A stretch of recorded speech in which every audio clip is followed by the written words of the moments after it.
Without hiccups. Apologies for that, everyone. Again, hello, welcome, hi to our second Dune Awakening live stream here out of our Oslo offices. Again, hiccups happen. I'm still here. We are still here. I hope everyone is still watching. But anyway, we have a lot to go through. I hope you are well hydrated and you're sitting comfortably. Before we go over the segment and what's coming up, some information for those of you who might have missed it. We have moved the release date for Dune Awakening from the 20th of May to the 10th of June with a head start on the 5th of June. That will give us a little bit of more time to work on some improvements, so there's no concern, there's no reason for concern. We just wanted to work on a few things a little bit longer, and hopefully it makes for a better gameplay experience for everyone as well. And more importantly, it gives us the time to do a non-NDA beta weekend on a large scale where you can be streaming, you will be able to talk about the game, you will make videos. Hopefully that is exciting to you. So that was one of the reasons as well. But what are we going to talk about today? So the segments. Combat. We will be talking about the vision of our combat for Dune Awakening. We will show you gameplay of both solo combat and group combat. We might even show some PvP, who knows? And then we will also have a segment about server structure, because we know a lot of you were kind of concerned, or some of you were concerned about Head Start and how it will be working, playing with your friends, playing with guilds and groups and such. So we go over that as well. And then towards the end, we'll also have a Q&A, of course, where we collect questions throughout the stream and then answer those with some of our guests. But before we dive into the combat section, let's watch a quick video.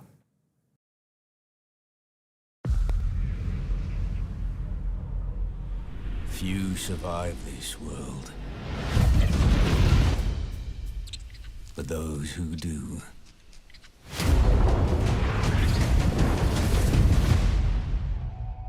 awaken.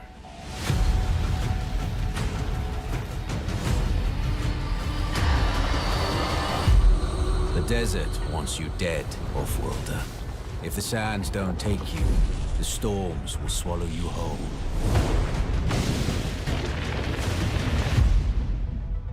But you don't have to walk this path alone. In every danger, there is opportunity. The foundation of something greater. A power waiting to be harnessed. Desert power. Some claim to rule this planet. But Arrakis is yours to explore. To fight for. To conquer.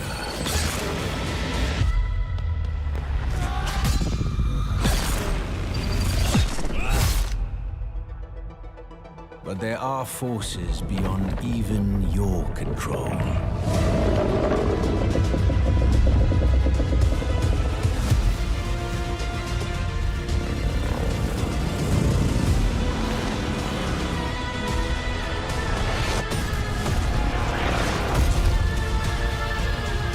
Master Arrakis, and it will open your mind. This is your path to awakening.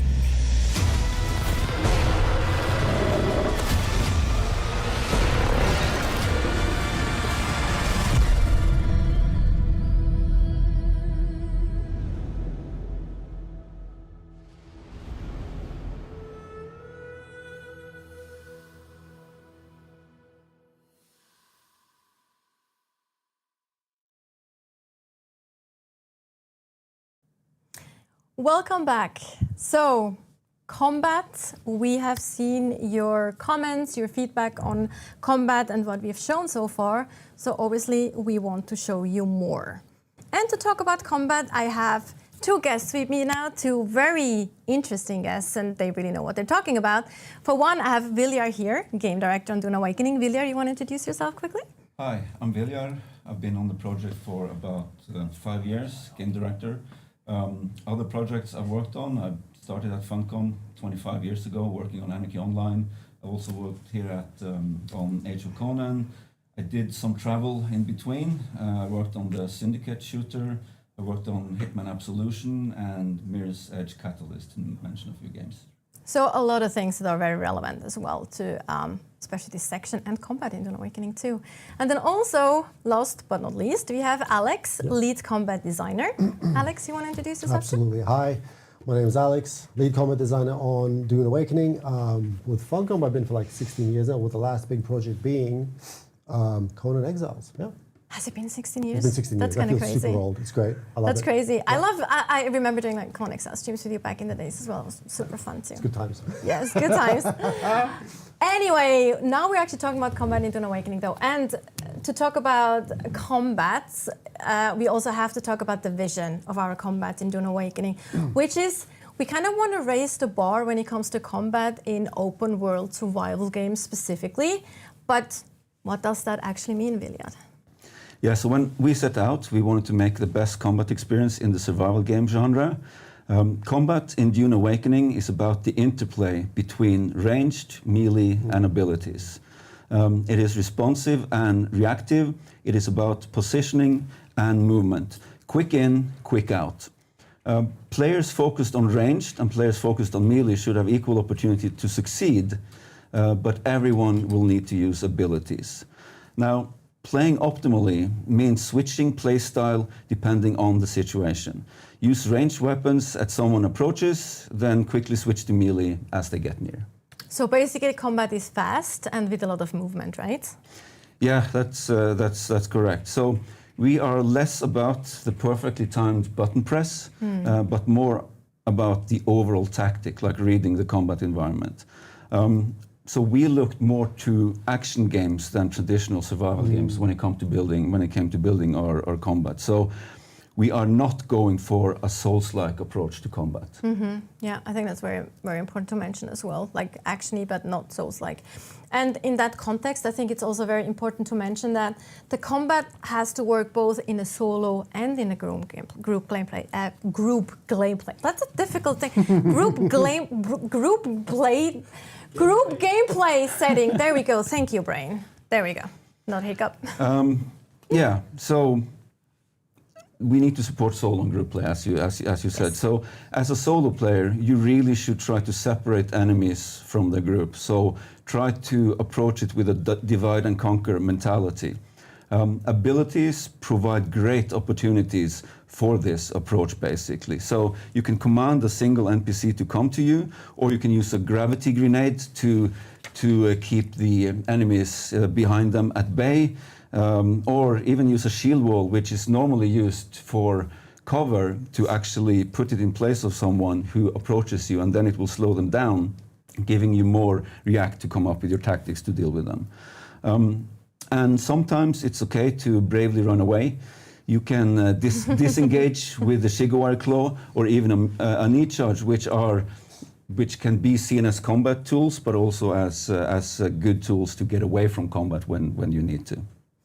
And yes, on the co-op side, playing with friends is easier, but you still need to be careful and not pull everyone at the same time. Like the paradigm that we worked with is 1 enemy is fine, 2 will provide a challenge, and 3 should be hard. So if you go beyond that, you kind of brought it on yourself.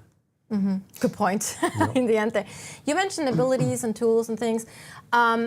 One thing that's very important in the game as a whole is basically be able to customize your kind of experience, right? Like that goes into character customization, it goes into how you want to play outside of combat too, but more importantly, it really also goes into kind of customizing your own combat and your playstyle, right? Yes, that's correct. So one of our pillars is expression and customization, and this is something that we follow throughout everything that we do in the game. So it's not just about making your character look the way that you want, but it's also developing the combat style that you want. You can, of course, fully commit to an archetype to play out a specific Dune fantasy, but you can also pick from all the skill trees if you want to take a more of a generalist approach. And if you talk combat, of course, we also have to talk weapons. For one, ranged weapons. We've seen quite a few ranged weapon in examples of combat videos that we've shown, but can you tell us a little bit more about ranged combat in specific? Yeah, so we do have a lot of ranged weapons in our game, and luckily the Dune lore actually supports this. It's mentioned many, many times in the Dune books. However, our approach with the mechanics and everything is that they're spring-loaded and mechanical. So we use dodge instead of bullets, which give them kind of a different feel to what you use from other games. I'll mention a few examples, like we have something called the drill shot. This will fire burrow darts. It will hit a shield and burrow through. And if you don't do a dash to counter that, it will go through the shield and damage you directly. But as I mentioned, you can do a dash, assuming you have the stamina, and then they will fall to the ground. So you have to be aware of these things and use dash and stamina elegantly and with purpose. We also have ranged weapons that you might see are similar to other games. For instance, we have something called the Karpov, which is an assault rifle. So. And then we also have the Disruptor, which is kind of like an SMG, right? That's specific to the gameplay as well. That's kind of important too. Yes, of course. So we have the Disruptor, which is very effective at taking down a shield. So if you see someone coming towards you with a shield on, quickly switch it to your Disruptor, try to take down the shield and take them out before they get close to you. Right. And when we talk about shields, of course, they are a very important part of the Dune universe. Melee combat as well, which we know that's one of the topics that a lot of people have talked about, because we haven't really shown that or explained it that much in showcases or videos specifically. So let's talk about shields and melee. Yeah, so on the melee side, we have swords, we have rapiers, we have the kinjal, we have the crysknife. Swords deal damage in an area, but they are kind of slow. You do a swing, but it's kind of slow compared to the kinjal, which is very fast, but only focuses on one enemy at a time. So even there, you can play as you like. And of course, our shields, they work a little different from what you're used to in other games, I think. Our shields actually go down when you shoot, which makes you vulnerable. So you go into an encounter and start shooting, and suddenly you wonder why you take a lot of damage. Your shield went down. Now, this can be used, this also works the other way. So if you go against an enemy, if you time it right, you see them start firing, and then you dodge out of the way, and then you start damaging them. So it's about looking for windows of opportunity while dodging out of the way from damage. So you can, of course, do the melee approach, where your shield won't go down when you attack. However, you're still vulnerable to the slow blade attack. This is a special attack where if you're fighting against a shielded enemy, with a little bit of extra effort, you can actually press through their shield to deal damage through their shield. So you're never completely safe. And the last thing I'll mention on this is that you can be staggered by various attacks, in which case you should use the dash, as I mentioned already. And again, it uses stamina, so manage this carefully. So the dash is kind of a get out of jail free card sometimes, as long as you have stamina, right? Exactly. And if you talk shields and weapons, we have to mention the lasguns too, of course. Right, the lasguns. So the way that the lasguns work in lore is that if you fire a lasgun at a shield, you get an atomic explosion. And fun as that may seem in the short term, we deemed it impractical. So I like that it's like, we deemed it impractical. So it's like have like nuclear explosions all over the map We had it constantly. working, but we figured it out that it's probably not for the best, for the greater good of the game. Probably not, yeah. It would be hilarious maybe for a day or so, but then I It think was funny. players would get kind of tired of it. yeah, exactly. So the way we did it is that the Emperor decreed that any lasgun produced or crafted on Arrakis will have a safety. So basically, if you try to fire a lasgun at someone who's shielded, the lasgun just will refuse to fire. Right. So that's how we dealt with that. As a kind of a elegant solution to the whole problem. Also, if we talk Holtzman tech, which the shield is of course a Holtzman tech, we have more Holtzman tech in the game, of course. Yeah, so you have the Holtzman, the suspensor belts, and these are really good for both traversal and combat. So you can use them during combat to get out of trouble, or you can use it to descend upon your enemy. It's not an ability per se, but it's one aspect of the game which supports other abilities and how you use them. I love them. They're really fun, and there's like different types of them too. Like hover, you can control it like more up and down and vertically, or just fall damage and things like that. Yeah. You briefly also mentioned the Dune fantasy earlier on, and of course, if you talk about that, we have archetype, like we call them in the game, that are very much going into this Dune fantasy of like, we have characters that people might know from the books or the movies, like Duncan Idaho, Swordmaster, for example. And for example, we also talked, Mali, we do actually have a Swordmaster archetype in the game, right? Yeah, so we have the Swordmaster. They're of course melee focused. So some of the abilities that they have are deflection, where they can actually run towards an enemy who's firing darts at them and deflect those darts and don't take damage. They have the knee charge, which is very practical when you want to knee kick someone. But again, you can also use it for traversal to get away or get into the action if you want. And then they also have something called the Eye of the Storm, which is a whirlwind that will attack everything that they hit. It will damage everything they hit around them. And I want to mention this specifically for the beta players, because we've actually reworked how this whirlwind attack works. So the next version that you'll play will be much cooler. There we go. A little bit of a nugget for the beta players. Thank you for all your feedback, by the way. It's very valuable and very much appreciated. Also, I am very much a Swordmaster at heart. I also like Retaliate, for example, which is a super cool skill, but we don't go into detail about that. You can try that out soon, hopefully yourself. But if we talk about archetype, some of you might have started watching the show or watching the show, the Bene Gesserit TV show that's now available. I think it's on HBO. If I remember. Don't copy it. Maybe I think I'm right. But we also have a Bene Gesserit archetype tree as well, right? Yes, we do have the Bene Gesserit, and they're all about voice powers and supreme muscle control. So they have abilities like the Bindu Sprint, where they can run at incredible speed, run into combat or run away from combat.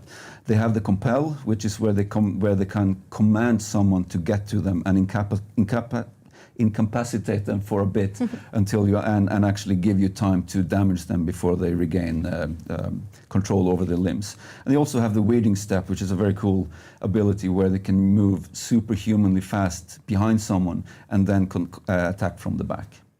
So these are, of course, only two of the archetype trees that we mentioned, but it's kind of surprising as well because, or not surprising, because those are my favorite ones. I go with them a lot, and I love combining the Swordmaster and the Bene Gesserit trees because they just work so well together, especially also if you like melee. But we'll see more on that a little later in the combat segment.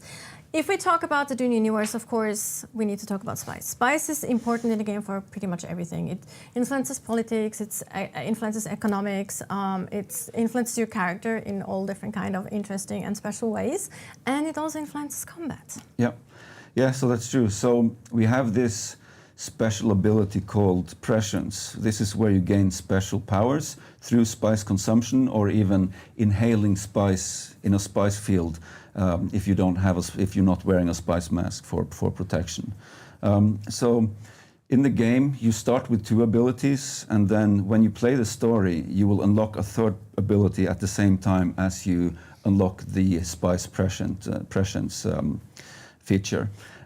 So this is a very cool, very powerful mode to be in, where you will reduce the cooldowns on all of your abilities by quite a lot. You'll deal a lot more damage from your abilities, from range, from melee. You'll even become immune to poison. And additionally, it will actually trigger what we call capstone skills. So these are special passive skills that you invested in the various skill trees that we have. And they will only be active when you're in this special mode. So a few examples there are the shield overcharge, where you can actually see vulnerabilities in others' shield, and you can focus on those vulnerabilities and take down their shields faster. We have the Bindu dodge, where it appears as if dodge and blade attacks pass through you. Your health will regenerate at an accelerated pace as well.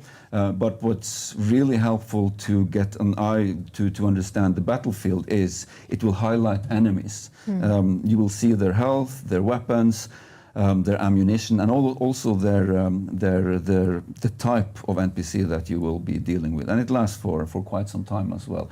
It's a very powerful mode to be in, and it looks pretty cool as well.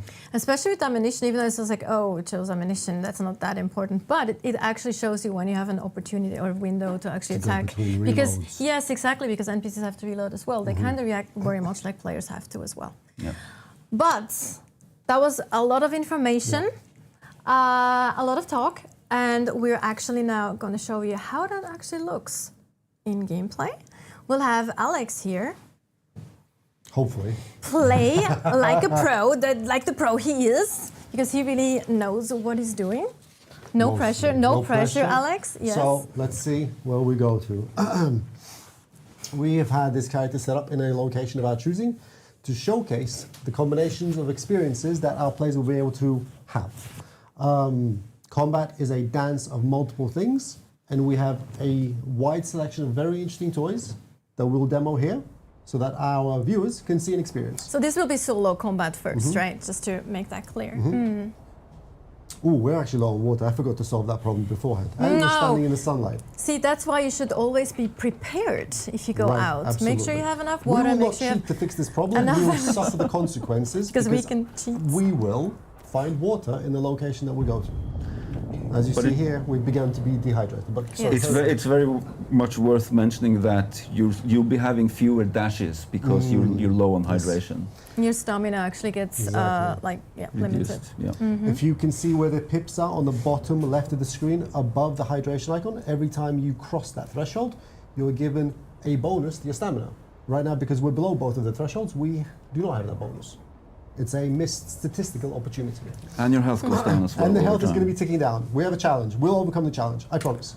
And on the same time, you're also sunstroke. I'm also sunstroke, yes. Yeah. Everything that's going bad, if it rains, it pours, right? Absolutely. Even it's Arrakis, but it still rains, it pours. It's pouring sunlight.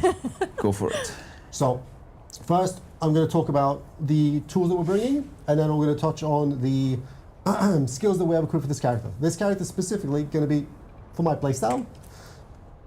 Let's talk about first the equipment. We have a selection of items: healing, melee, disruptor, rifle, scattergun. These all have their uses. I will use them interchangeably in combat. We have a armor kit. This is light armor. This is more focused around dashing and dodging and being more protective against melee attacks. We have our battery pack that fuels our two of our primary resources, which is technically they both pull from the same pool, the energy pool, which Holtzman shields use, and this is the Holtzman shield, and Holtzman suspensors use also. Now we'll quickly show this before we go any further. So I will first activate my shield, boop boop, fantastic. Nice. And then as Vilja said, the unique narrative of Dune forces projectiles to have to put down a shield for them to read it. We must time our gameplay around this mechanic. Then, suspensors. The one I chose is the one I personally prefer the most. It is energy efficient, it doesn't give me vertical velocity, but it allows me to float.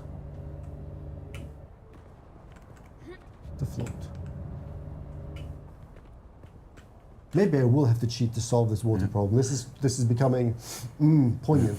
And you saw that his shield started blinking there. That's because he was low on energy while he was suspended. I'm gonna gas out and pop the bubble. Boom. There we go. Right. So here we have lost our shield. We have lost the perfect barrier because it is tied to the resource pool. Because we're floating, it will regenerate, and it will re-engage. There we go. Now, in terms of skills, let's have a quick look. The camera overlay is hiding a couple of buttons, but I'll pretend I know where they are and click through them. So here we see our 5 archetypes, and my choice of skills, for me personally, and because of the setup that we're playing, which is away from the TV a little bit, on remote hardware. So if I miss, it's not my fault, it's the hardware's fault. I'm getting that out of the way now. No gaming chair either. No. Knee charge, compel, and Assault Seeker. in terms of my techniques, which are actions that function passively. I can't read them without glasses, oh my goodness. Right, that belief just says center of mass. We have energy conservation to give me more juice so that I can fight for longer, float for longer, shield for longer, and death from above to give me benefits to my damage output while I'm floating. With that said, let's do this actually. Let's do a little bit cheating so that people don't see the magic hands while we're fixing the character. The water consumption. The water consumption. The thing that our support crew don't realize is that I need to see the other monitor so that I can fix it as well. Actually, Fantastic. I'm going to look this way to fix it. Magic button there. Just so we are like aligned with our character It's too. completely fair. There's no problems at all. This is just magic that happens. Do you need People some water as Buffy? well? Are you No, I'm okay? good. It's fine. So the character's fixed, Nice. hydrated, cheating concluded. See, we have a blue bar. It's magic. Perfectly planned, perfectly prepared. Nothing happened. It was all planned was anyway all from the planned. get-go, so we And you can just see that even though we're cheating, the health doesn't go up Exactly. immediately. You will have Because- to regenerate health. Because we are hydrated, we are regaining our maximum lost life. Exactly. Right. So what we're going to give it a second, so that we don't completely get destroyed, even though we're shielded as we progress forward. We can also talk about the fact that you're actually wearing a helmet, but you can actually hide the helmet. Should I show that? Yeah, You right. can. I mean, it's not combat related, but I think a lot of Where is people that are button, if you actually guys remember? press D. You can press D, Press the D key. and there you go. So There you have a it toggle is. here, so you can actually toggle your helmet on and off, and that works with I all like armor. helmetless in this case. Much Me better. too. Like a lot of players, like just have like, I don't want to snip see. out of I want to this. see the beautiful face I made during the character creation. Okay. Right. I believe. You can Unless you survive. guys- You can survive the first encounter. That's just I hope outside. so. And we have DBNO mechanics that allow me to stand back up again. Let's experience. You're also Well, if not, you have and you're an also being excuse. being dehydrated by the sun again. Still, right. Let's get into let's get into the shadows. I will. The location we're going to is an Ecolab. It's to the forward left. We're gonna rotate counterclockwise and hit the entrance. I've been in this Ecolab a couple times, so I have a relatively good memory of where the NPCs are. But if I make a mistake, it's not my fault. It's the hardware's fault. We shall begin. Taking a bold approach here. This is not. I hit every bullet. It's absolutely not me. We'll reheal, and because we're shielded, we continue to advance. Let's get into it. Let's pressure this. Let's pick up the tempo. I'm gonna go here. Rotate left. Compel core. Thank you. We dispatch him easily. We're relatively safe here. This character is by himself. His mate was dispatched. We're shielded. We're in shadow, and we're inside. This is the entrance of our Ecolab location. I used Compel there as one of my skills. In the very beginning of the game, we do not have access, like Vilja said, to all three skills. You must experience a certain narrative event before they come online. Yeah. At that You point- probably have gotten it at this point in the game yes. because it's like 10 hours in or something. Do you remember which tier we're in right now? Steel. Steel tier? Well, this one is steel tier, but it's placed in Iron tier area. Right, it's the challenging Ecolab. Yeah. It's one of my favorites because it is quite long. It has very interesting disposition of rooms, and it forces you to really, really work, especially for the tier that it's in. So we're gonna make our way down the hall. Actually, no, we'll save that for later. I was thinking about activating the present state, but I think we'll save that for later. So let's see. We have two characters here. They don't know we're here. We will. No, we won't do that. We'll just open up with a scattergun. Oh no! Okay, that was my mistake. You Shield could back though, on. like if you crouch, you're actually making less noise. This is one of the things that is not often evident because if you crouch your character, you do not generate audio movement events. What that means is that if you can predict which way NPCs will move, you can get much closer to them to do what I essentially did here, which is get the scattergun in a much, much closer position. Yeah, and the scattergun obviously is better at close range because it scatters a lot of pellets, a lot of darts. We will push through. Let's have a look. Yeah, because the scattergun is basically like your shotgun approach in other Yeah. games. The other interesting element here is that, as Vilja said prior, we don't only. Oh, I missed. Oh, that was a that's nice interesting. dodge from Let's NPC. not. I'm shielded. He's not going to do anything. It's okay. We'll find him. Overpowered. One of the things that Villa mentioned before is that because of the setting, because of the Holdsman technology, and because of how we need to value, there has to be value to attacking something, but not really taking its hit points away, which is where staggers and the stagger mechanics really come in. For example, with the scattergun is one of the best tools you have to force a stagger at short range, not melee range, but at short range, to a target that you manage to land all of your darts on. So we're going to continue advancing, explore this space.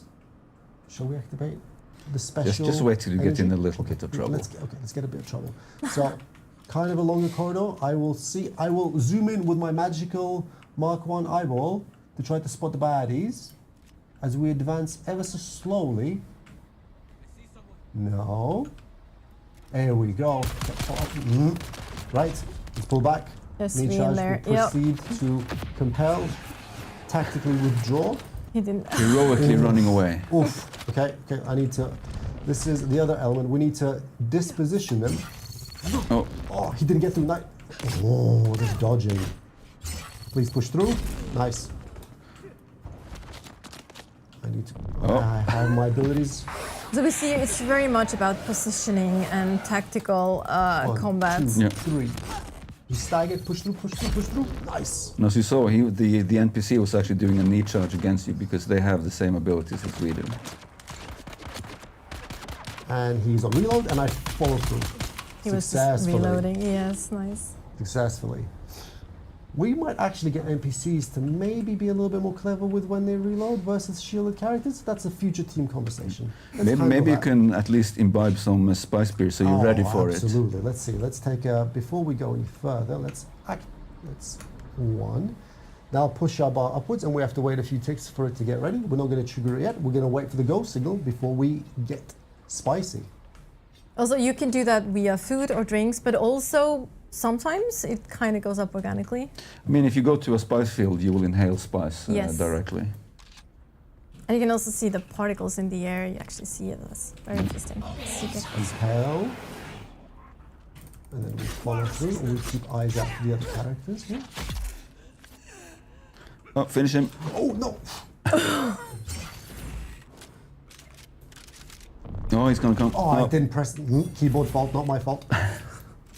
I actually tried to dodge, or technically dash. Push through the shield. Nice. So you saw the shotgun there staggering the enemy and then following through with a blade. My objective there was to read the telegraph on the knee charge and move tactically to the side. I had failed. I pressed the wrong button, but it's okay. Success was still had. Right, and here, because we're in an eco lab, it is actually not the easiest place. Should we activate our power here? Sure. Let's Go do for it. So, we're entering the prescient state. As Vilja said prior, we have increased output of damage, we have reduced cooldowns on our abilities, and more importantly, we have information. And information is ammunition that we can use to succeed. Yeah, you have to actually see the enemies first, but once you do, you are conscious of where they are. So, I will actually try to utilize the playstyle of this character build to its optimum. I will float and fight. In the fight, could please hit. Please hit. No, okay. Melee. Go that way. You did see the buff activate Yeah, though yeah. on the right side from You your want to heal? passives I need to engage while this you were train. floating. Dash sideways. 1, 2, 3, dash away. Fence. Parry. Follow through. Success. And since you're spec'd, you're on the same tier as them basically, it's just one slow blade. If you go against higher tiered enemies, you will have to use more of those, so that's obviously more challenging. Normally, the first time players experience a location that they're undergeared for, they need to be Ooh, okay, let's proceed to melee. Yeah, and you shall. Okay. From what we saw there was that you were blocking, you weren't parrying, you were Yeah. holding block actually. I didn't feel comfortable in the situation to try to risk it. How did he die? I guess he exploded. That's interesting. Let's Well, push then- forward. Let's see what we encounter. Let's actually reload our equipment. Reload. There we go. This next button. No, that's the same button. Reload this button. There we go. And this last one is already ready to go. You also see now, of course, that the spice prescient bar goes It's slowly going down. Yeah, yeah. And as you saw there, Alex was preparing before the next encounter. You really should prepare before you go into every encounter. Especially if you play solo, right? Yeah. You have to be Yeah. way more careful right now if you play solo like this. Usually it's okay. It's just a question of how many resources players are willing to sacrifice for their speed and or efficiency. Let's actually throw a Seeker. Bang.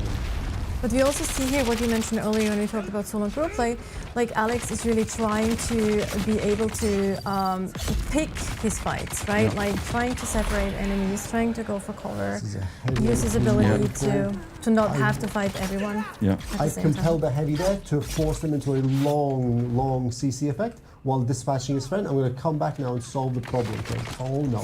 And this is the first time we see a heavy in this. Let's see, this let's equal. switch the disruptor and we need to use our explosive damage to get a little bit of chip on him. Not that much chip, but let's see what happens. We're going to go in. 1, 2, 3. Push through. Disengage, see if he decides to bubble. No. Another hit. Okay. No. And then Because- And compel yeah, one this more guy time. has a minigun, and they're very good at taking down your shield as well. One of the Oh, Nice. that was very close. he was Okay. just about to do a suspensor blast, which would incapacitate Alex. One of the big things that players will experience is that even though, as we listed prior, even though an individual character is quite easy to handle, the second you mismanage space or mismanage resources, it becomes very, very tricky. I need to stop speaking of focus. It becomes very, very tricky to handle the output that everything is throwing, which is why I need to try to focus these guys down quickly. CC him, disengage, reposition. I jokingly say running away bravely, but like it's really a tactic. It's a smart tactic sometimes. You yeah. should try to get away from it, regroup, and then go back in with a plan. Because going up against a lot of enemies solo is tricky.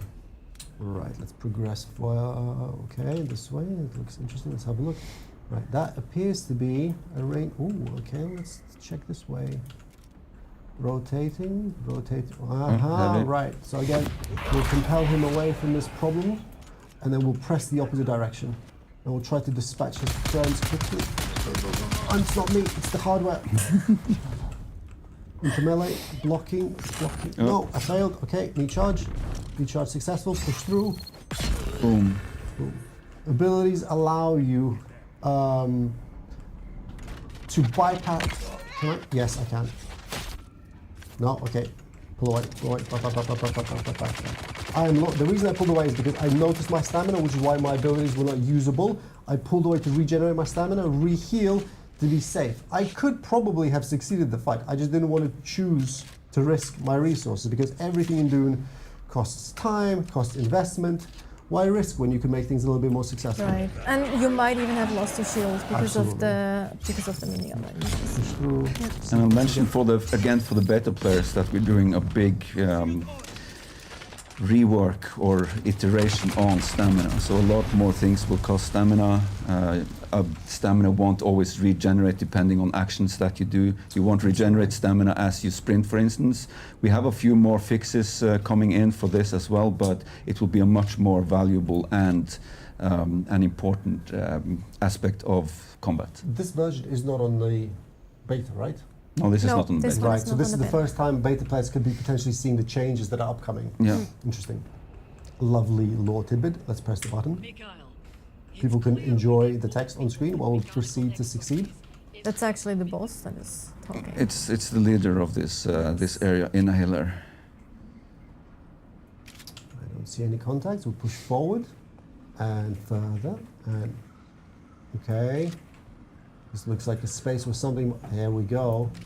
Right. So my press instinct has depleted, Oh yeah. which is why I don't see the character's lovely highlights to tell me what they're about to do. So I need to choose when to go in with much less information.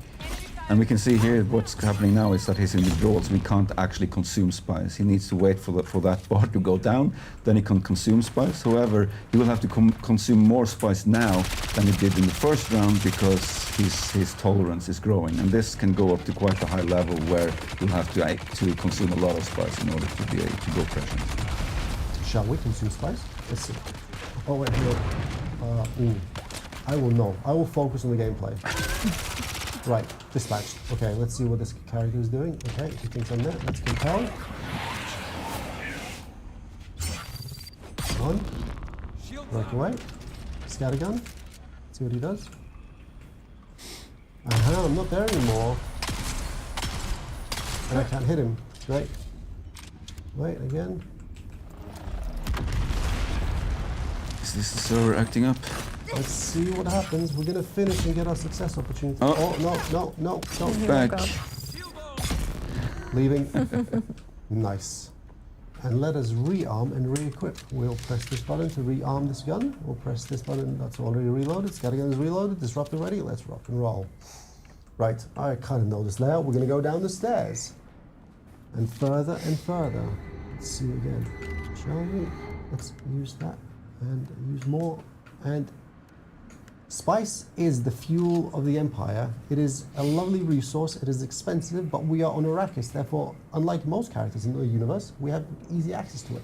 And to be fair, we're cheating right now a little bit when it comes to spawning items, spawning the beer. It's fine. Mostly. Let's observe. No, but you will be able to craft spice beer, spice coffee yourself, and you'll also sometimes find it in loot. Okay, that's And a good again, this if you're way. like getting is close to spice field, it would also. Happens Yeah. if I don't dispatch them quickly. See, I can shoot. I can float and shoot as well. No, I can reload. That's a mistake, Alex. There we go. My shield almost popped. This is from 2 attackers. Okay, less speaking, more focus. Sorry. What is he doing? He's getting compelled. He'll approach. And he'll get stabbed. Nice. Disruptor, reloaded. Rifle, scattergun, reload. Hello. Pressing forward and further. Are we alone? We're alone. We continue. I believe we are 2 rooms away from our final destination. Let's see how well we overcome this. We have 1 shooter, 1 fighter, and oh, that's another one. Okay, I will try to quickly compel away. What's that problem?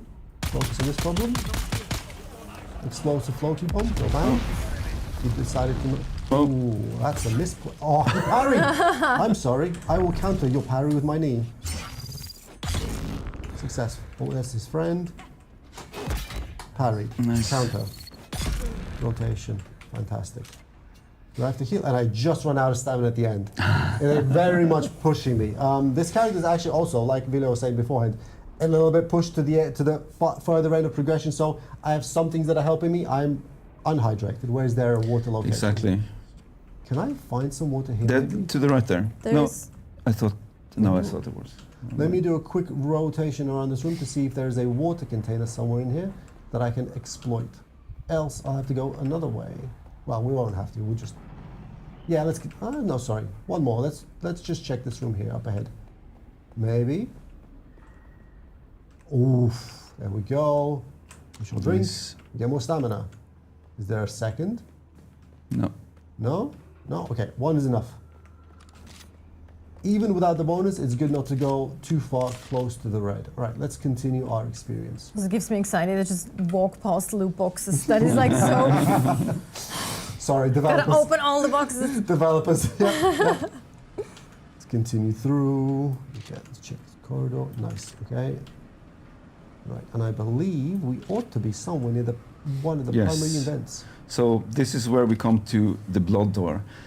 You can pass through, but you cannot exit until you've taken care of all the enemies inside. The terminology of a blood door is started off as an internal keyword for us. These are technically Holtzman shields that have been specifically configured for very, very specific purposes to make a gameplay experience better for the player. We shall proceed through. Now, And if you look back at the door, you can see that you can't actually exit now. however, your friends can follow through. Yeah. And sometimes not friends also follow. This is true. And this is where some of the deep desert ecology become very, very interesting. Yeah.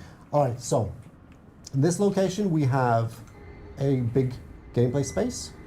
3 paths, left, middle, and right, and there is also an underside. I happen to know this because I've reviewed this Ecolab a couple of times, and I will pretend like I don't, but I do.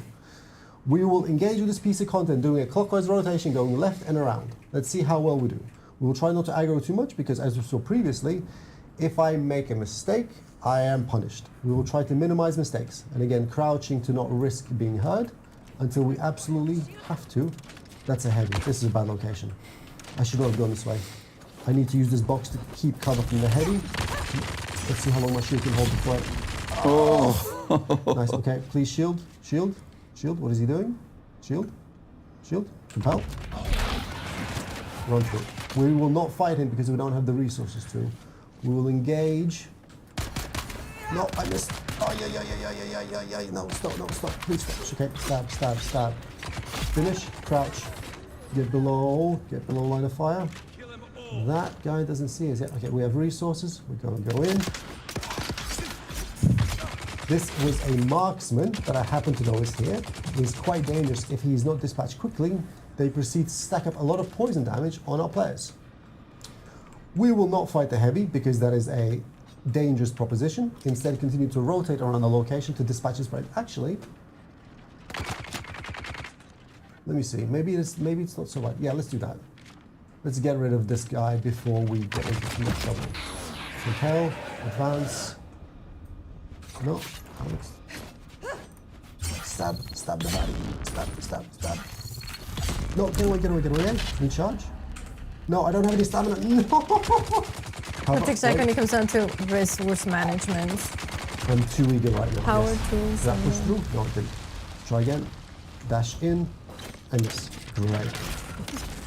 Follow. Staggered. Push through. There we go. Even a combat designer can play perfectly every single time. That's It's totally the hardware. fine. Please don't blame it's me. the hardware and the okay. gaming chair. I am actually disappointed that my pressing state is depleted yet again. It is not very efficient to not know how many hit points the opposition has. Well, however, we will make do. Normally people won't explain so much as they have the pressure state basically because you lost quite a bit of it Yes. there. It does last for quite some time.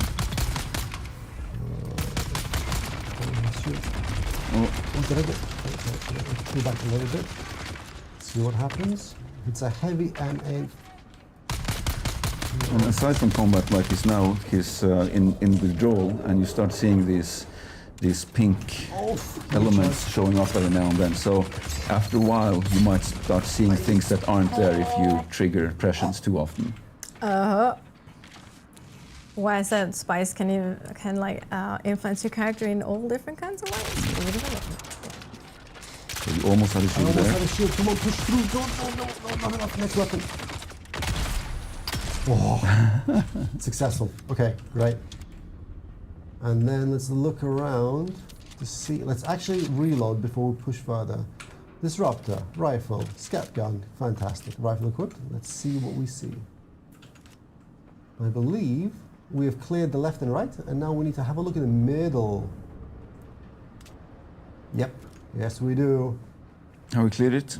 Let's have a floating detonator. 3, 2, 1, click. Some damage. Yeah, so this assault seeker actually has double functionality where you can throw it and it will explode on contact, or you can trigger it as it moves towards the target, or past the target even. Push through the shield. Nice. Reload equipment. Reloaded. Oh, hello. No. Wait. I'm not ready. Wait, get your turn. Floating bomb. Yeah. Oh, I missed time that. That was too far. Go and reload. Oh, push headshot. Yes, there we go. Great. Let's heal some health. We see that the door is still locked over there, so there's enemies There's still left. some enemies. Yeah, that's the way we need to go. So we need to find the remainder of the encounters. Yeah, Hey, and from this vantage point, some floating maybe. we will absolutely succeed float. That's where your build comes into play. Okay. No, bad. No, that's also bad. Please don't. I have to compile it. I don't have any. Oh, get away. That's my experience with this. Disruptor? That's my experience with this Ecolab as well. It can get out of hand really Yeah. quickly if you're not very careful. If you solo this Where is one. it? No. Okay, heal. Where's the heavy? If he's on the corner, I'll rotate right. 1 health pack, 2 health pack. Stay low. Stay low, stay safe. I have stamina, I have resources. Go. Okay, let's go. Daggers to hand.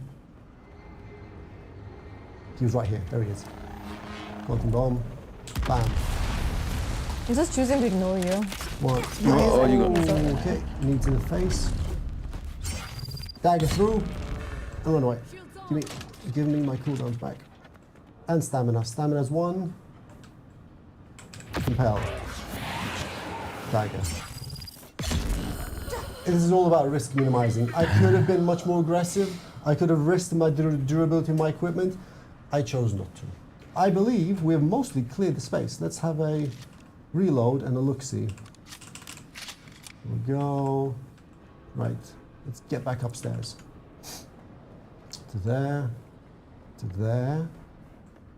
Yeah, we you see the door is green there. So we're not going to go through the next room. That's where Inna Hiller, the leader of this Ecolab or this testing station, is. We're gonna end the solo play at this point. Yep. I love Not spoil the boss here. No, Yes. that's Even though we fine. heard her talk actually earlier, so it's like we're not gonna kill her this time around. So that gives us the opportunity to now from solo gameplay go into group gameplay. We're gonna set up some things behind the scenes. We're gonna watch a quick video first, and then we'll be right back with more gameplay for you to watch.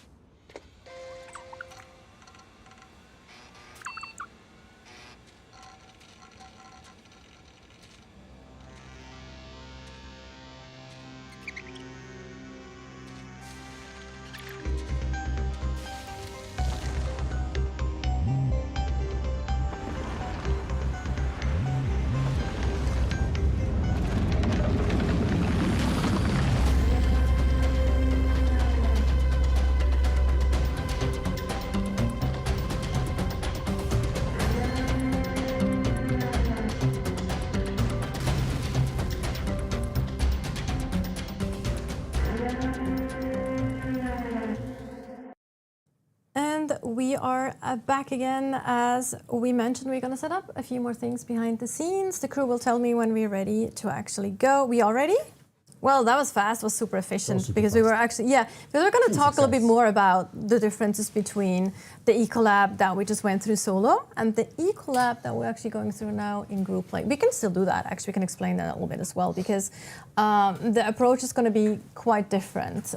Plus also we see more group viability or like group gameplay, group like, what's the term I'm looking for? Coordination, thank you. Planning, Exactly. well, a little bit more of them planning because these locations are in the deep desert. So you have to have a fair bit of planning and protection because not everyone here is a friend. Mm-hmm. Yeah, the deep desert ecolabs, they are in PvP areas, so you run the risk of PvP here, obviously. Also, we see also the players here, they wear higher tier armor, they have better weapons, they have more abilities as well. Plus, but you're probably going to comment on that later on as well, the approach and the mechanics in this type of ecolabs is kind of different than we just saw in the solo Yes, gameplay. the enemies are much more aggressive, they're much higher tiered enemies. The weaponry and the gadgets and abilities they use against you are more advanced. Also here, the blood doors have an additional function where waves will spawn. So not only do you have to clear the room once, you have to clear it. You have to clear all the waves, the waves, before you can actually continue to the loot. And loot also works a little bit differently in the deep desert compared to PvE areas. PvP loot and PvE loot works differently. So in PvE, everybody gets the loot. You can't cheat anyone because anyone going up to the loot box, exactly, they will get the loot. However, here you have to trust that the first person to get the loot actually will share it with you, which may or may not be the case. So better make sure you have good friends. Like let's say it that way, right? So yes. So yeah, we just used we just cut down the door, as you saw. This is the same technology as is used to harvest rocks and materials out in the world. Players are going to advance through the first of the blood doors, exploring the space around them. and That's, we will I experience. think Camille playing, so he is actually looting boxes. Thank you. Better for my anxiety. Let's see what our players encounter. Exploring the space. I love these. These are so different just to seeing desert all the time. It's lovely. I do recommend having a shot caller on the team, someone who coordinates, because if everybody just do their own thing, these enemies are not only higher T, they have more health, they're much more aggressive. Also, can we talk about friendly fire? Absolutely. So you won't do damage to your friends with normal darts, things like that. However, area effects, abilities, and the flamethrower will actually damage your friends. They won't take full damage, but you should be careful. So everything that kind of does area of effect damage, right, will also kind of damage, do damage to your friends. So things like poison, explosives, flame, when delivered in an AoE, which is also flamethrower, and in a deployable, like you showed me using the assault seeker beforehand. And CC effects like suspensor grenade or reduction grenades are also applied in full. So you really need to manage where you deploy your AoE CCs to not hamper your allies. I believe our players have just defeated one of the waves, and then they're now preparing to receive the next. They will rearm and re-equip and be ready to rock and roll. And we'll do maybe some of the shot calling for them instead, because they're all very, very focused on the gameplay. They also have different builds, different abilities equipped, different weapons, which is interesting. These ones switch between those different. I love the camera work that we're doing right here. Like we saw one player focusing on NPC, and then we immediately switched to his friend to focus on the same NPC. This is exactly the kind of coordination players will need to exhibit in these locations. While they may not be obvious until you're actually playing these places, these NPCs are significantly stronger, they're faster, they are much more dangerous. However, some people might want to challenge themselves and come here by alone. Who knows? It's up to them. Yeah.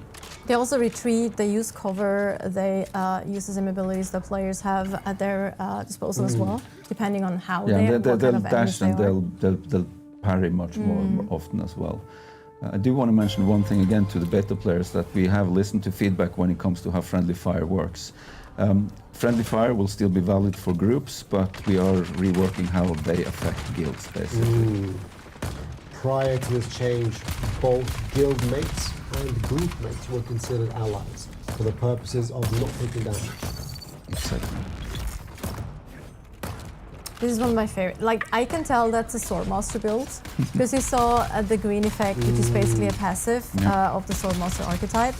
If you kill someone, it will give you a buff for, I think the first level is 15% more damage for the next attack as well. After you kill you see the Bene Gesserit, they stand apart because their effects are black or dark. It's very distinct, so players can understand what's happening around them. It's good group play. This is very good. These haze these, especially these haze are very dangerous. It's almost as if they're knowing what they're doing. Right? It's wonderful. Bit of resource management, a bit of coordination, a little bit of healing. What we saw there was quick looting. They looted them quickly. They didn't have to go into an inventory. You can go into an inventory and just pick the pieces you want, but that was quick looting where you just hit spacebar and you get them one by one. I think that person is actually kind of poisoned right now. If I like that, exactly. you can see the. So in the paradigm that we have, applying a healing kit will remove poison effects from the players. One of the nice things about poison grenades is that especially both in PvE and PvP, they have a use case. Not only will they force NPCs to move, because NPCs don't like to be in bad clouds of green stuff, it also forces players in PvP to actually make a choice between, do I want to stay here and suffer this small but eventually significant effect, or do I want to reposition and heal? There are many ways to use these, and players are, that's a very close one. That was really nice there, though, like almost out of stamina, like, nice. Did we that was mention? really nicely played, though. I don't think we mentioned, but enemies will, oh, yeah, you saw one, and enemies will actually, revive. they will actually, sometimes they run away and you wonder what they're doing. They're doing the same thing the player is doing. They're actually running away to heal so that they can come back. And they can, of course, also revive themselves. They can get out of the down but not out state as well, like players can. I love the floating light machine gun, the character build just there that we saw a second ago. That's a throwback to the one The that turrets? Yeah. Yeah. Let's Yeah, I was see what about we to do mention it next. earlier because we've seen it a few times now and we haven't actually commented on it, Yeah. which is... Here we see it, the turret. Yeah. Yes, which is a method ability, if I'm not mistaken. Yeah. It's like actually one of the first method abilities. I think. And now we're in prescient state again. So see all the That's a information. lot of NPCs against. Let's see how well we do. A little bit of panic, a little bit of crossfire. The question is, will our team survive and succeed and receive Nice. the rewards? Depends on the hardware, from what I understand. Nice one. Oh my god. Okay. Okay, Brownie Poles. That was really nice. Very good. Very good. I enjoy it. Unscripted joke. Oh, Awesome. Not that we have Enemies, anything scripted talent. here really, but that was really nice. here we go. 1, 2. Ooh. Through the shield. Shield broken. Almost broken. He's gonna. He's still focusing Nice. on. Okay, nice. That's a flamethrower heavy. Also, And he's we've burning seen- some friends. Also, we've seen a knife earlier, and now we actually see a sword in action. One of the big differences that Villa mentioned before is the gameplay stylization. Swords are an area of control weapon. They're a little bit slower than daggers, but daggers allow you to quickly attack and also lunge. One of the things that we really want to focus on for our melee playstyles, which is not super evident right now, but soon TM will be, is that they are all distinct, have a gameplay role that players can choose to enjoy, and those gameplay roles will be meaningful and engaging, and they will have distinct counters and strengths and weaknesses. I mean, I gotta say it again. I love melee. I'm like, it's my build. Like, I combine Swordmaster plus Bandit Jesuit skills, and I absolutely love it. Plus, I have a sniper rifle. Because I either want to be super far away and kill people really fast, or be in their face. Like, that's kind of playstyle. I love it too. And it There we just saw a works really suspensive blast from the enemy there, which staggered our friend here. Oh, that's a lot of pressure from two NPCs. Oh, no. Uh-huh. So here we see some special NPCs. These NPCs are configured to be different from the normal experience, wherein the actions and abilities that they can throw out are much, much more... Oh, they're really wailing less on cool. Yeah, there we go. Gideon right now. That's a Oh friend my down. god. You guys have to work harder to survive. Let's go. No cheating. Should have used that prescience. Where was I? Right. Some of these NPCs are configured quite differently to the normal experience outside of the deep desert. They have abilities that players do. They are on a lower cooldown, and they are much, much more eager to use them against players. Yeah. Aggressive. Very. Let's call it aggressive. Yeah, they're very aggressive. Aggressive Yes. ability use. Oh, they defeated the wave. They That's did fantastic. actually. Yeah, they did defeat them. And then we are waiting. Oh, and they're prepping as well with turrets and everything. Right. Also getting Let's their see friend where the up. next wave comes in from. Oh, bubbles. Bubbles everywhere. A bit of focus. Be nice there. You can see all the abilities that specific NPC has. Access granted. They need to defeat all of the NPCs before the next wave triggers. Oh, actually, was that the last wave? I was just wondering that. I was just about to ask. I like, believe our friends Yeah, have yeah, yeah. successfully succeeded. because it's actually because the door is green there. Yeah. So just an awesome. Good job. Good job, team. It was wonderful. And we can see here on the left, in the Yeah. lower left corner, that they are all grouped up. You see the names of them and everything. So Right, yes. Good going group. Good going team. Absolutely. One of Someone the- took one for the team, which is totally okay. Someone you have to have a sacrificial lamb. Yeah. And now, that awkward moment where trust is tested in terms of who chooses who gets the loot. Exactly. Who knows? Well, you have Exactly. a leader. You have a leader who hopefully distributes loot fairly. But yeah, you nicely see there the group set. Actually, the group setup just changed. Okay. Oh, it's oof. Who? The group setup is changing there behind the scenes. Okay, yeah, nice. It's one of those moments when friends decide not to be nice to each other. Let me Where say it friends again. won't be Make sure friends. you know your friends. You have close friends. Was it like Oh. keep your friends close? No, keep your enemy close. No, keep your friends close. Your enemy closer. Keep your friends Oh. close. Your enemy closer. Oh, from the second perspective. Oof. This is a single. So, a 2-on-2 fight, a 2-on-2 player fight in a confined space is going to get messy. There's going to be colors on the screen There's going to be effects going off. We will see if we can comment as best as we can to what's happening. See, Like there's esports someone dead there already. like- Oh, they took somebody down. That was very fast. Is it 2 No. versus 1 now? Stamina Or Yeah. loss. is it? Yeah, 2 versus 1. Yeah. Oh, nice. This is very nice. Oh, someone went prescient. Cheating! They're cheating. No, I mean, I would call it cheating. If someone goes prescient and I can't, it's obviously cheating. Someone I has like. believe somebody got betrayed. looks like it. Oh, and there's another. Oh, there's a second Ooh, betrayal. that was a Bennett Gesserit skill on a friend. The That's funny- like the ultimate betrayal. If you use a Bennett Gesserit skill on your friend, Yeah. that is just the ultimate betrayal. The question is, who is the better player? This is an interesting fight. This is very close. Yeah. Very close. Oh, it's Someone getting out of staggered. stamina. No, yeah. It's 1v1 Oh. now. Oh, And then we saw the new whirlwind. Yeah. Oh, I missed that. Sword is there. Oh, I believe. Oh, the count is back. Needs to be a little bit more ability use and a little bit better stamina management. Bank your stamina and deploy it in one big burst. Actually, you don't see the stamina on the other player, even if you're prescient, which is actually really. I think that's. Oh, Oh, boom. that's close. It almost got.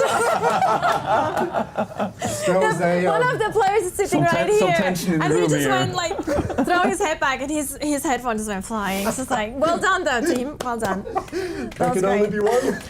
There can only be one. Yeah, exactly. Exactly. There can only be one. But yeah, make sure you have close friends before if you go into these type of It's collabs. like these kind of situations is actually situations. one of the paradigms that we've designed the game around, which is making friends and enemies. We don't really care which is which, but if you're making friends, if you're making enemies, the game will sustain itself, I Remember think. them along the way. Exactly. I would care who are my friends. I was like, you don't care who is which, but yeah. But also, I like to backstab people, so there you go. Like in terms of friends and enemies and That's enemies. great. And, yeah, so. I very much enjoyed that. I didn't expect a double backstab at all. The double backstab.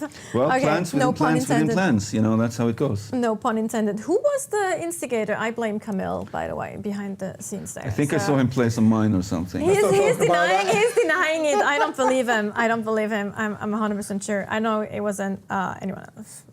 My mind was Camille. Anyway, that was the combat section. Thank you so much, Vilja and Alex, for being here chatting and showing off some of the gameplay. We have, of course, as we mentioned earlier today, beta weekend coming up that a lot of players will be able to enjoy and test the combat in Dune Awakening themselves. You will be able to stream, you will be able to show videos and things from that beta weekend. Sometime next month, more concrete information regarding that will, of course, come soon from our side. But before we dive into the next segment, we are just gonna have a little bit of a break and we'll be right back.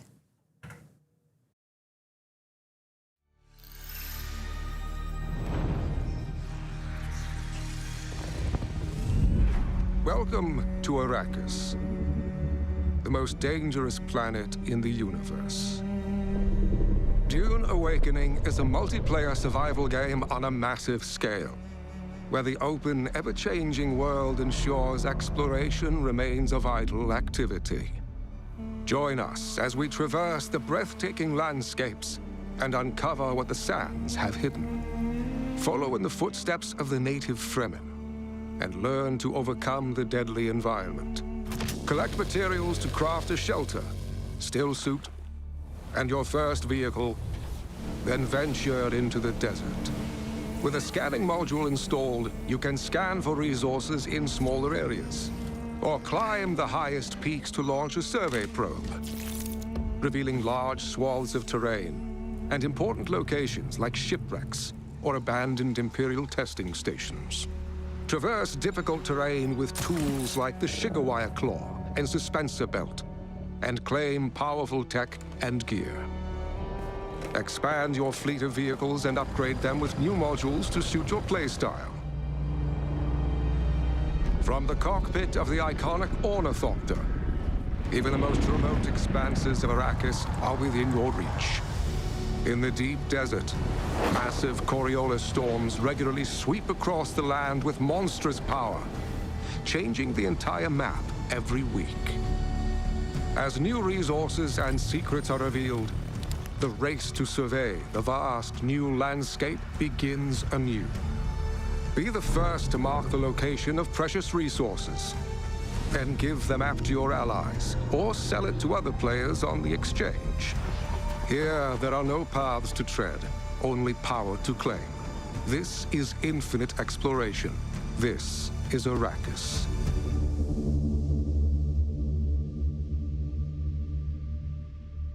All right, and we are back.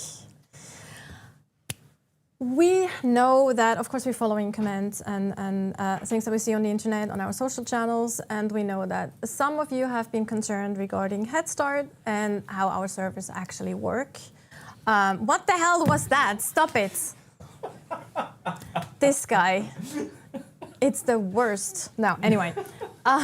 So we, of course, have heard your concerns. Thank you. So we know which troublemaker is actually sitting on the side here. I'll introduce him soon enough, don't worry.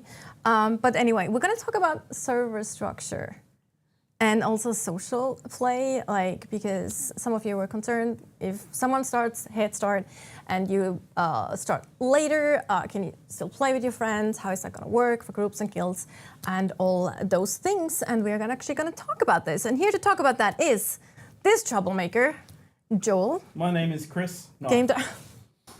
Oh my God. Save me, please. No. The game director, you know him, you love him, maybe you hate him, I don't know. No, we'll love him. I'm sure it'll be both. Despite everything. Equal elements of both, like yin and yang. But you want to introduce yourself quickly anyway, just to chat? Sure, my name is Chris Knife. I'm the creative director on Dune Awakening. And I'm joined here by luscious Leo. Yeah. And Leo, you are? I'm Leo. I'm Laid back game Leo. designer on Dune Awakening.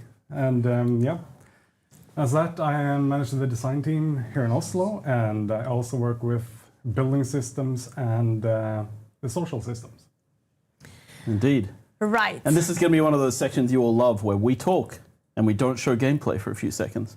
That's true. We have assets though. We have videos and little There's cool videos there's visual a assets. very cool infographic that someone made. Which we're having on the screen any second now, because we talk about server structure. That was the wrong one. That is not the one. That is the right that's one. The right Perfect. one. Well there we done. go. Again, Champion. it's a live stream. Well, with a live stream, be without some hiccups. All right. Anyway, please, Joel, talk to us about server structure, servers, worlds, all the good stuff. All right, cool. I will talk to you about this, Natasha. So Dune Awakening has a very unique, somewhat different server structure to the type of games you'd expect. If you're a survival player, you're probably used to one map, one server. But Dune Awakening has kind of a larger server structure on the back end. So we have what we call worlds. Worlds are made up of multiple servers, which we call internally sietches. So often when you join a sietch, you'll see here in this infographic that Hager Basin has this big stack of sietches. So when you sign up, you'll choose your world and then you'll join a sietch within that world. Each of those Hager Basin sietches contains maximum 40 players per map, but all of those maps add up to create the entire world.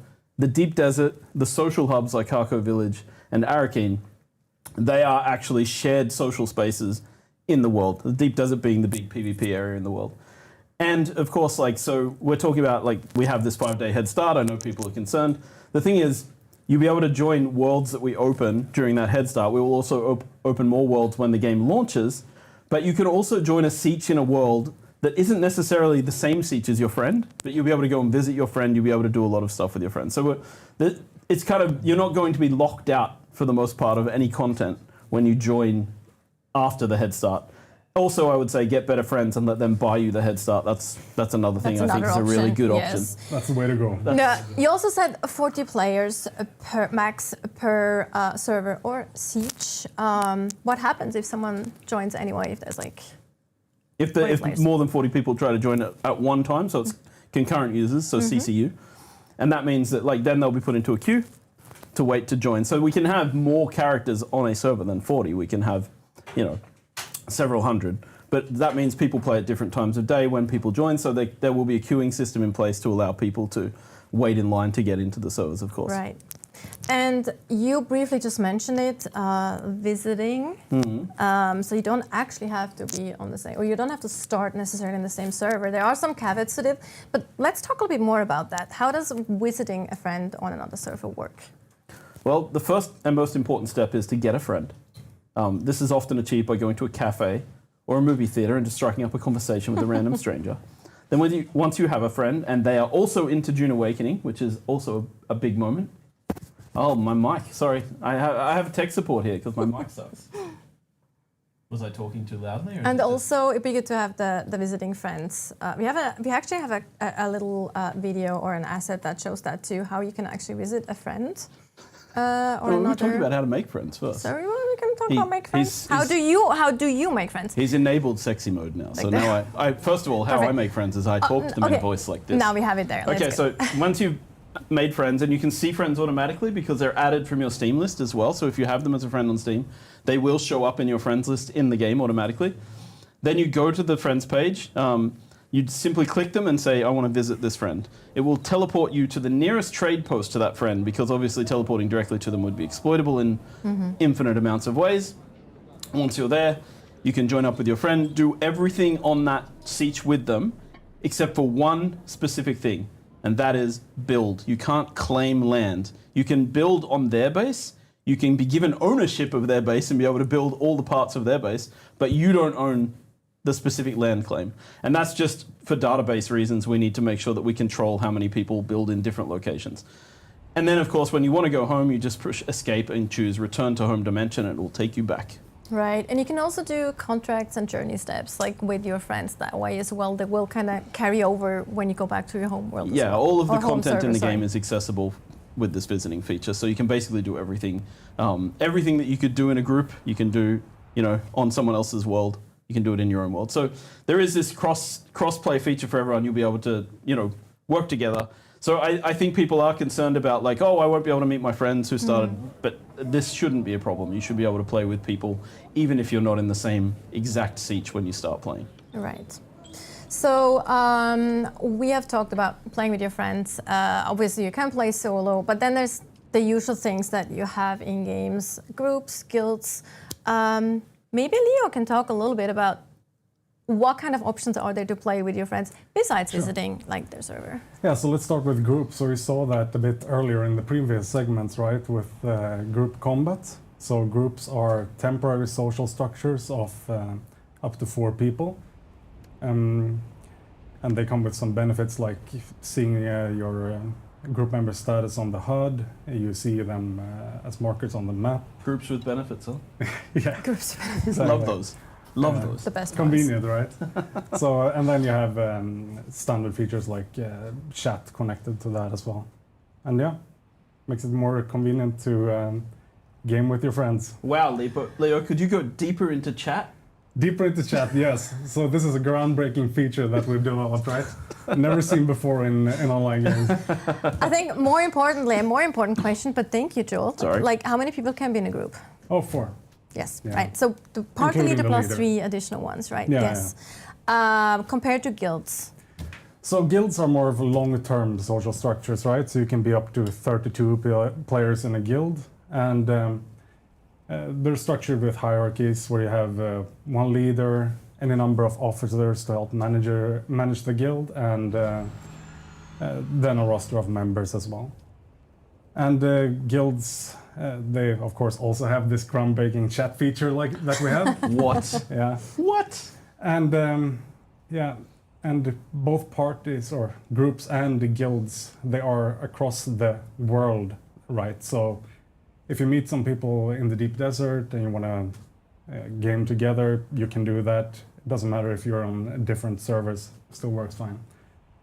And yeah, something else you can also do with the guilds is that once you progress through individual faction alignment far enough, you can actually align your character to a specific faction, and as a continuation of that, you can pledge the allegiance of your guild to one of the major houses. So either... Now, Leo, Yeah. you like to be an Atreides, but I like to be a Harkonnen. And For if sure. we're in a guild together, then you pledge allegiance to the Atreides, Lord, what's going to happen to me? You're going to get booted right out of it. You can make a guild with me. I'm hardcore too, so Nice, it's fine. nice. Yeah, Hardcore we'll just- hardcore. We have to shave our let's go heads, but we're hardcore. good. Yeah, We're good. Yeah. Totally Don't fine. allow mixed guilds. totally okay. No mixed skills. No house mixing in this game. Yeah. We talked about chat. When you talk about chat, you mean actually text chat. However, we do actually have proximity chat as well. We do have proximity voice chat as proximity well. voice chat. Yes, Common I think. feature of survival games. Off by default, so that you don't have to be annoyed by that person running past swearing. But what does it? Anyway, You I can think turn it's it on. fun. I think yeah. Yeah, I think voice proximity is chat fun. You just, it's you know, super fun. we got to protect the people's ears. I know. No, I mean it's good that you can choose. Some Yeah, people you don't can like choose. it. Some people enjoy it. So you can choose. But what we also see there is edit permission. So when we talk about guilds, we do actually have a whole permission system in the game for a whole lot of things, right? Like, tell us a little bit more about that. Yeah, Leo. so survival games commonly have this type of bases, right, that you can build in the world, and we have that as well. And we have a longer term persistence than most survival games. So we needed some robust way of sharing access to certain type of assets in the game, right, like bases, but also vehicles. So here we also have this hierarchical type of system similar to what we have in guilds. So here you can see on screen now for vehicles, for example, where you can add your friends to a list, which gives them some type of access depending on what you want to promote them to. So they can be associates or they can be co-owners. It's the same system for bases and vehicles. And the way each rank works is that it comes with a certain specific rights. So, for example, for removing the sub-thief console here that you see, you require owner level permission. So only the owner of the sub-thief can do that. So make sure you don't give. want anyone else doing that. No, you make sure you give the right permissions to Yeah. again the friends that you can actually trust. Yeah, you want to be careful. And then we also have this additional level that you can control the specific access level required for each object in your base. So take a door, for example. If you want to set that to only be accessible by you as an owner, you can do that. If you want to set it to be accessible by co-owners or associates, you can do that. But then we also have 2 additional levels. So you can set a door or machine or anything like that to be accessible by any guild member or also by the public. If you want to be nice to the travelers or that are coming by, give them some shelter. We actually have seen that in the beta. We have like several beta players who just build bases and then open it up to everyone, especially like at the beginning to new players. So they can come in, they can get some water, they can get some basic resources and just you can do that. You can be a nice guy or a nice Or you can girl trap or a them nice and person. kill them. That's yes, also an I mean that's alternative. the other thing. Like, right? Yeah. Yeah, like How, depending on. Could you walk us through how the permission system works for the erotic role-playing crowd? For that, Okay, yeah, that's so another stream, I think. okay, let's Oh, go. come on, Let's we get know they're a into huge audience. so when we go into all this level of control that you have over permissions, and it can be a little bit like intimidating almost if you go intimidating. You know what is it now? Yeah, I know. Yeah, I understand. Anyway, You're intimidating. I get it. You scare me. I'm intimidated. Shoulders down. So it can be a little bit intimidating because it feels like a lot of work, but there's actually a more streamlined option that you can do as well, and it makes it a bit more easier to set all these permissions. Yeah, so we have a lot of assets tied to Joel's scenario here that he painted, and you want to Assets give. tied. Yeah, exactly. So if you want to give access to a lot of bases and vehicles used for his scenario, then you can open the profile for a friend, for example, that you want to give access to a lot of assets. And it's a simple list where you can click, okay, I want to give this person access to that base, that base, that base, and these 3 vehicles, and it's done from a distance. So it's very convenient to set up. Absolutely. Cool. I think this is actually. Oh no, we have actually one last thing. We have a little overview visual that shows where in the world we have our Our worlds. server farms. Yes. Yes. All right. There we go. So, I mean, this is where we're going to have servers at launch across the world. So people can see. I mean, the one in Australia, it's actually kind of on the east coast because it's closer to Sydney. And I see that the Australian name is in the wrong place, but that's okay. It's fine. We're only talking. We're only no one in talking the top Northern level. Hemisphere gives a shit It's about my fine. country. We're not But talking about the actual locations right now. but We're we just will talking have about high level. we will have servers in all of these countries and locations, so people will can have the choose. best possible ping. I think the most screwed people are in South Africa. But we also believe that because they don't know where they parked their car because they're South African and they speak Afrikaans, they can connect quickly to South America. It's fine. It's fine. That's usually the best ping for them. Perfect. Okay, but you'll see. We'll have tons of options for you to choose from to make sure you have a competitive ping at least, especially also for PvP, of course, very important since we have quite a lot of people interested in PvP as well. Yep. Yeah. But I think that's it for the actual segments.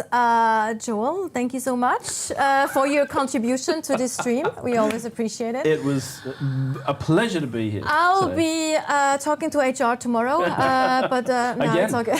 It's all fine. Again, it's like my 10th complaint. No, also Leo, thank you so much Thank for you, your time and, as well. thank Actually, you. we will see you again shortly, Yep. because after a quick break, we actually go into our Q&A. Leo will be back. Joel will unfortunately not be here for the Q&A. We will have it on the stream again. Yeah, Don't and worry about it. to the Once he audience, calmed a little bit down from his caffeine overdose. I don't know. To the audience, I hope you enjoyed the dry humor. That's how we roll on Arrakis. You The know? vibing, the dry humor on I was Arrakis. just super Arrakeen to do this live stream today. Oh dear God. Okay, yeah, let's just go with the video. Beautiful Arrakis. I love your highliner, by the way.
Welcome back, everyone. We are still preparing a few things behind the scenes for our Q&A. But I have now Viljar and Leo back to answer your questions.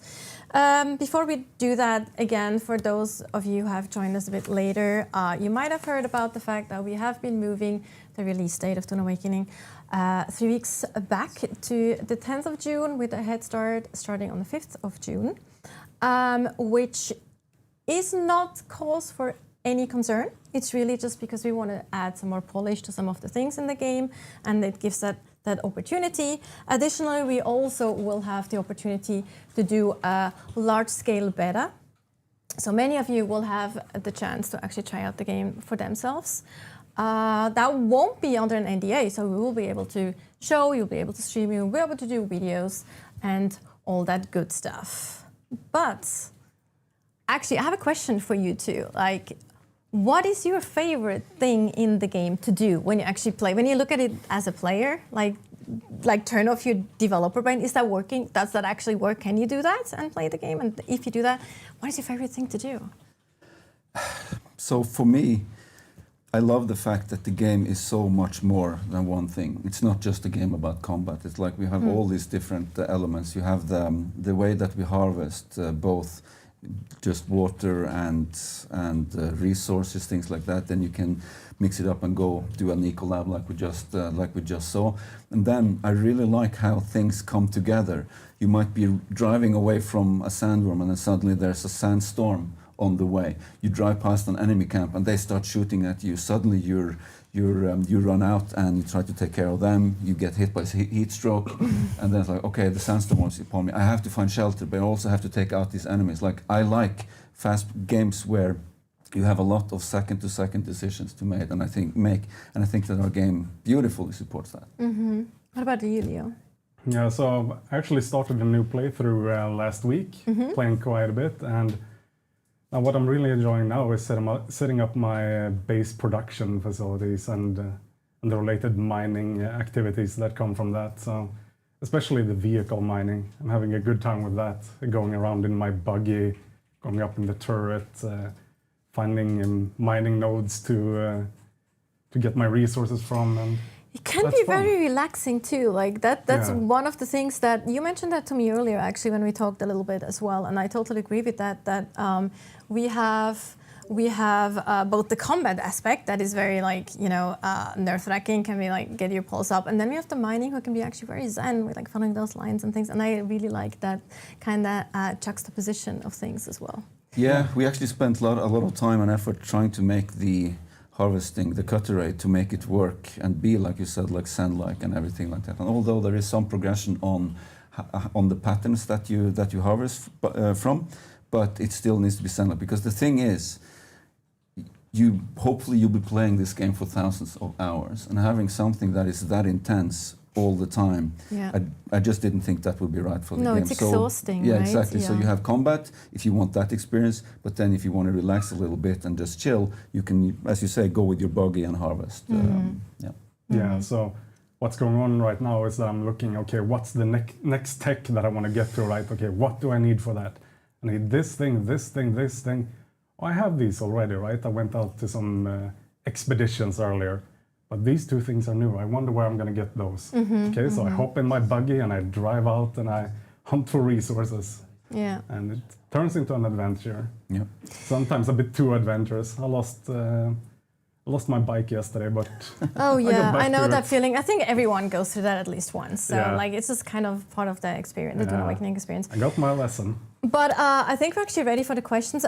Another thing I just wanted to mention before we go into questions is like what I really love is the weird things that can happen. Like we saw that, like actually you posted that, I think, where you were driving through the desert.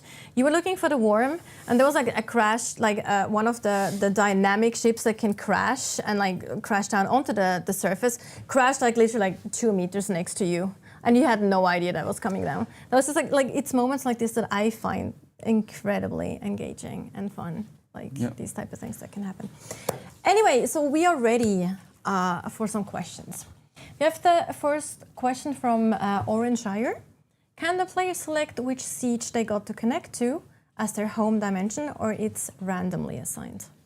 Yeah, so you get to choose your worlds, and in that world there are many servers, which are the sieges, and you can pick the siege that you actually want to connect to. So you don't have to do it in any order, and you don't, and it's not randomly assigned. Right, and you can talk to your friends again, like to make sure they're on the same siege for that, Yeah, or it's a good at least idea. in the same world as well, because then Yeah. you can still visit and all that. Yeah, you want to align on that before you start, so you pick the For right sure. one. Yes, for sure, absolutely.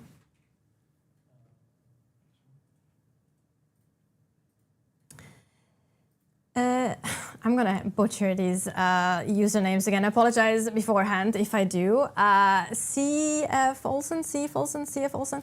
If you already align to one house, can you later change it to align with the same house as the guild is? So basically, if you can change, right? If your guild is another alignment. Yeah, you can. You can betray your house. But only once. Once. They won't take that lightly, so you better think about this really carefully. Like, who align you first and Yeah, if it's you frowned betray. upon. Yep, they don't like that very much. P-Dragon76 asks, can you progress far without PvP, or is this game mainly going to be around PvP? So you can play in the survival area, the survival game map that we have, which is 8 by 8 kilometers, and you don't have to PvP at all in that.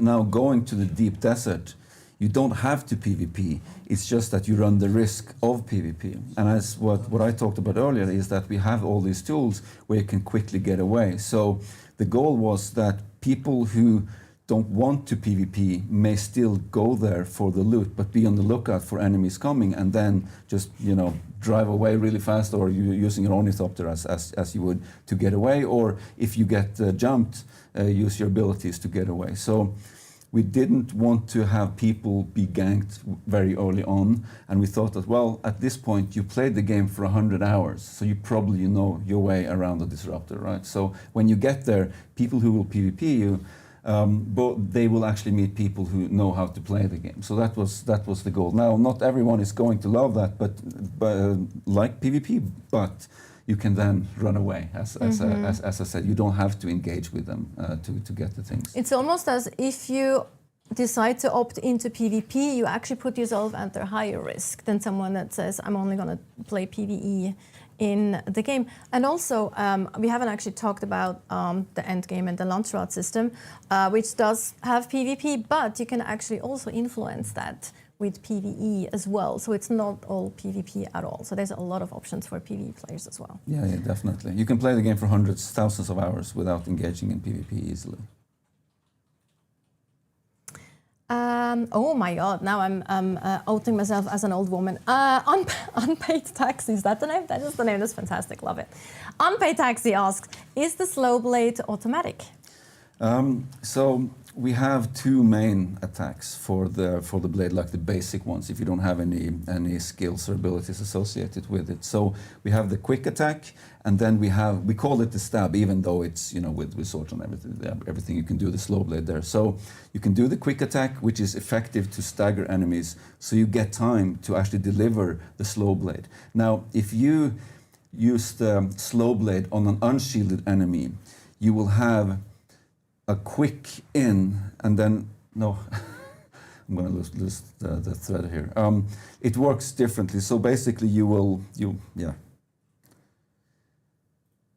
the slow blade is automatic in the sense that it will trigger if you do a stab, so to speak. I guess basically it's a special. You do it as a special attack, so it's a special like you hold your mouse button basically longer. You just click it, so it is a special trigger, and then the animation will play itself out. But it doesn't automatically happen. You have to trigger it actively. Yeah, exactly. Yeah, you look for opportunity, right? And there, I can get the timing in right. Okay, now I hold, and now I get the slow blade. Yeah, and also it takes quite a long time to actually execute a slow blade because it's called slow blade. So you have to make sure your enemy is either staggered or they do something that they don't immediately can retaliate, right? So I think that's also. I think I can explain what I tried to say earlier. Yeah, go ahead. If you go against an unshielded enemy, you will hold for a bit, so it will be akin to a heavy attack, and then you'll do it fast. Whereas with the slow blade, you go fast in, and then the slow is on when you actually connect through the shield. So yes, actually that's correct, because you have the heavy attack plus the slow blade, and those happen differently, like if you're up against a shielded enemy or not a shielded enemy. That's kind of what you meant. The procedure to trigger it is the same. It's just that it's contextual whether someone has a shield or not. Yeah.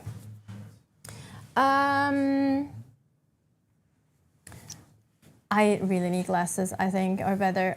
Sorvina Savage, I think? Yeah, that's right. Sorvina Savage. I also, like, to my defense, I'm actually also sitting further away than Leo, for example. It's like a really nice angle to the questions. But I'm cheating a bit over here. Do you lose durability on melee weapons? Do you lose more durability on melee weapons than range to offset ammunition use of ranged weapons? That's a good question. Like, that's a very extremely detailed. I don't have the answer for that. And as we balance things, that might go up and down. I don't have the exact numbers. The numbers. I don't think it's a major concern, at least the difference, right? No. In I'm always fairly cheap, so you will loot some of it, and the rest you will just pull out your cut array, harvest a couple of scrap metal piles, and then you have plenty so that you can quickly craft them on your person. So it's pretty trivial. It's not actually a resource that's very important compared to like stamina, ability cooldowns, and other things, right? Yeah. In the context of things. Black Lion Apps is asking, can I swap active skills during combat? So you can swap your skills. However, if they're on a cooldown, you'll not be allowed to swap them. Okay.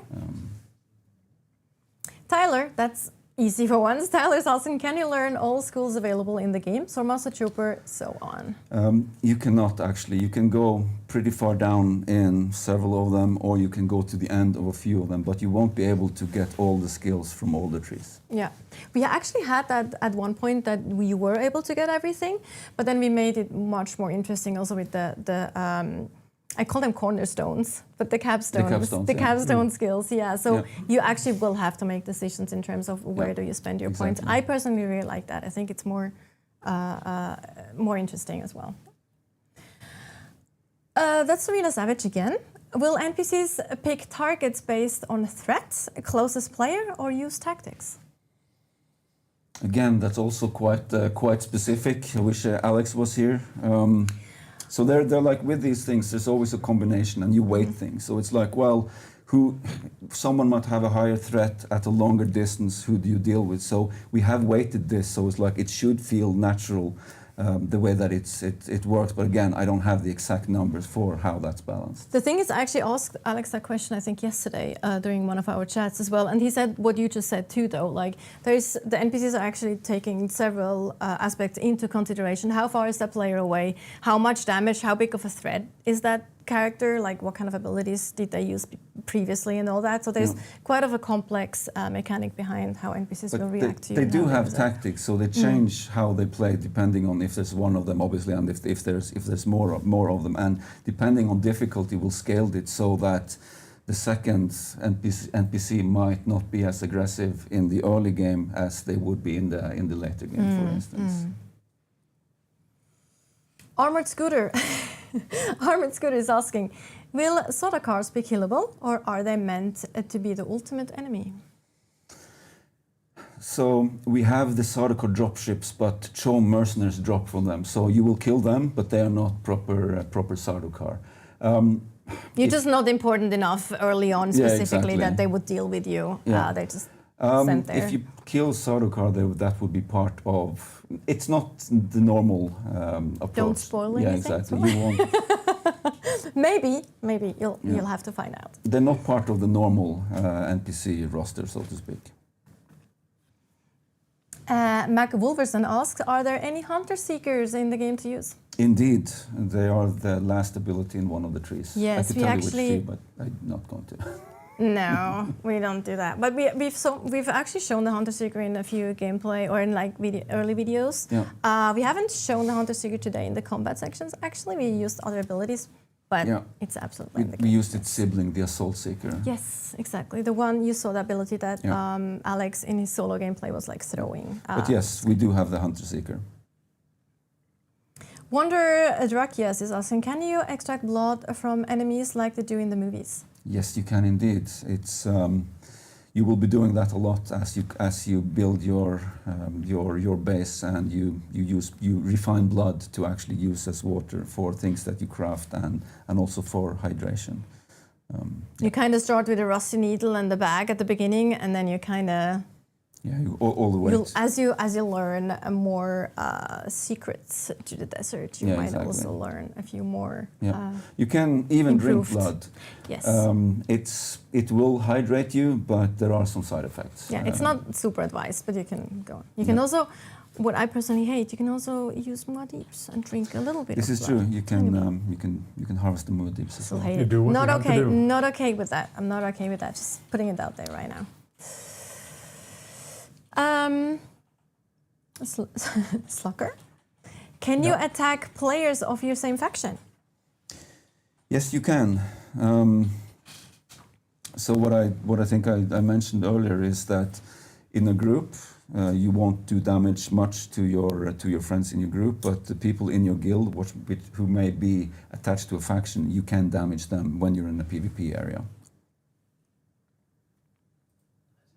All right, that was it for today. Viljar, Leo, again, thank you so much for your time and for sitting down with us to chat about Dune Awakening. Super exciting. Thanks for answering questions. Thanks for talking about your segments as well. And thank you, everyone, for watching. Thank you for putting up with our little hiccups here and there.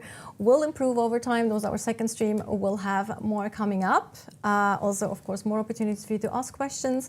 You can still pre-order the game. You can wishlist the game on Steam. Follow us on our social channels, Dune Awakening, for all of them. And as always, stay hydrated. And I hope you have a fantastic rest of your day. Goodbye. Thanks for watching. Thank you. Bye.